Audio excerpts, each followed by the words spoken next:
지금 서울 국방부 청사에서는 한미 국방장관 회담이 진행되고 있습니다. 미국이 인상 압박을 높이고 있는 방위비 분담금 문제 외에도 굵직한 현안이 많은데요. 국방부 나가 있는 중계차 연결해서 자세한 내용 알아보겠습니다. 강정규 기자. 네, 국방부입니다. 네, 한미 국방장관 회담 지금도 계속 진행이 되고 있죠? 네, 오늘 첫 공식 일정으로 강경화 외교부 장관을 예방한 마크 에스퍼 미 국방부 장관 오전 11시쯤 이곳 국방부에 도착했습니다. 국방부 청사 앞에서 정경두 장관의 영접을 받은 에스퍼 장관은 국군 의장대와 군악대를 약식 사열한 뒤 회담장으로 이동했습니다. 기념사진 촬영에 이어 방명록에는 지난 수십 년간 공동의 가치와 이익의 증진을 위한 훌륭한 연대와 동맹에 감사를 표한다고 썼습니다. 지난 6월에 이어 2달 만에 열리는 한미 국방장관 회담, 미국 펜타곤의 주인이 바뀐 뒤 처음 마주 앉은 자리인데요. 비공개 회담은 오후 1시까지 업무 오찬을 겸해 이뤄질 예정입니다. 회담이 순차 통역 방식으로 이뤄진다는 점을 감안하면 시간이 많지는 않습니다.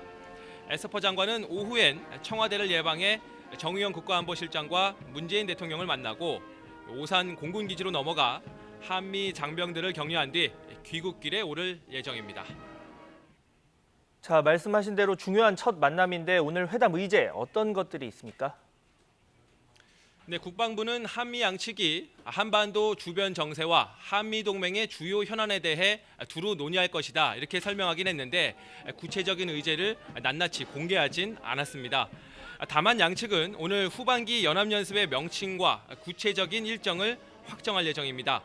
자연스레 전시작전권 전환 문제나 북한의 미사일 발사 등도 논의하게 됩니다. 체결 3년 만에 존폐 기로에 놓인 한일 군사정보보호협정 연장 여부도 주요 의제인데요. 에스퍼 장관은 한미일 삼각공조의 중요성을 강조하면서 우리 측의 협정 유지를 당부할 것으로 보입니다.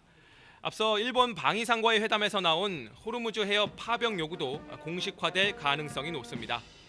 에스퍼 장관이 방한 전에 수차례 언급했던 미군 중거리 미사일 배치 문제는 최대 복병으로 떠올랐습니다. 중국과 러시아가 벌써 험악한 말을 쏟아내며 강력히 반발하고 있고 우리는 이에 대해 검토한 적도 앞으로 검토할 계획도 없다며 미리 선을 긋고 있는 상황입니다. 자, 가장 관심을 모으는 게 바로 방위비 분담금 문제인데 오늘 한미 국방장관 회담에서 논의가 될까요? 어떻게 보십니까? 네, 비공개 회담에서 구체적으로 어떤 얘기가 오갈지 단언할 수는 없겠습니다만 일단 공식 의제로는 이 방위비 문제가 포함되어 있지 않은 것으로 전해졌습니다. 우리나라가 방위비 분담금을 내기 시작한 건 1991년부터입니다. 처음 국방부에서 협상을 담당했다가 노무현 정부 시절인 2005년 6차 협상 때부터 외교부에서 맡게 됐습니다. 군 안팎의 얘기를 종합해 보면 의기를 투합해서 외부의 적과 맞서 싸워야 하는 군인들끼리 이 비용 문제로 옥신각신하는 게 부적절하다고 판단했기 때문으로 전해집니다. 특히 에스퍼 장관 이번이 첫 방한인 만큼 국방장관 회담에서 방위비 문제를 꺼낼 것 같진 않다는 게 중론입니다. 다만 외교부나 청와대를 방문한 자리에서는 방위비 인상의 필요성에 대한 원론적인 언급은 할 수 있습니다. 어쨌든 도널드 트럼프 미국 대통령이 방위비 인상 압박을 높이고 있는 만큼 발빠른 협상 대비 전략 마련이 시급한 시점입니다. 지금까지 국방부에서 전해드렸습니다.